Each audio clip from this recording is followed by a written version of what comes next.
Et nous débutons avec la situation en Somalie maintenant, où Al-Shabaab a revendiqué une explosion meurtrière près du port de Mogadiscio. La déflagration a tué plus d'une dizaine de personnes et a blessé plusieurs autres personnes. Reportage. Les forces de sécurité transportent un blessé à l'hôpital. Quelques instants plus tard, un autre cadavre est sorti des décombres.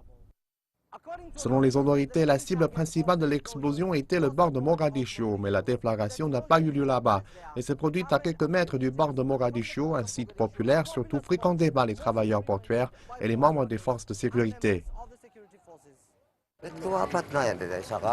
L'endroit était bondé de monde au moment de l'explosion.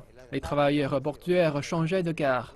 Je venais de quitter le port et je suis venu ici pour prendre le petit déjeuner. Puis il y a eu une explosion. J'ai été blessé à la tête. En dehors du port fortifié, la sécurité a été renforcée. Des forces somaliennes, de l'Union africaine et des experts en explosifs tentent de trouver des indices.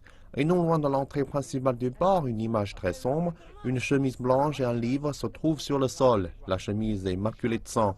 Un jeune écolier figure parmi ceux qui ont été tués dans l'explosion de dimanche.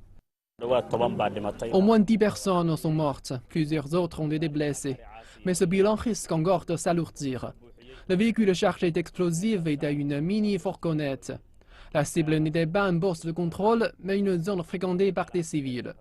Les travailleurs portuaires ont été les principales victimes. Pour le moment, nous avons sécurisé la zone et nous avons lancé une enquête formelle. À l'extérieur du port, la destruction est assez claire. Les camions ont été retirés de la route principale. Les forces de sécurité ont fermé toutes les routes qui mènent au port. Al-Shabaab, le groupe militant affilié à Al-Qaïda, a revendiqué l'attentat. Ils disent avoir tué plus de 30 soldats du gouvernement. L'attaque survient 2 semaines après qu'une explosion avait tué plus de 20 personnes à l'extérieur d'un marché bondé au centre-ville de Mogadiscio. Et à moins de 3 semaines d'un vote présidentiel crucial, la sécurité est devenue un problème majeur pour les autorités et soulève des inquiétudes quant à la façon dont Al-Shabaab peut mener de telles attaques 5 ans après avoir été chassé de la capitale.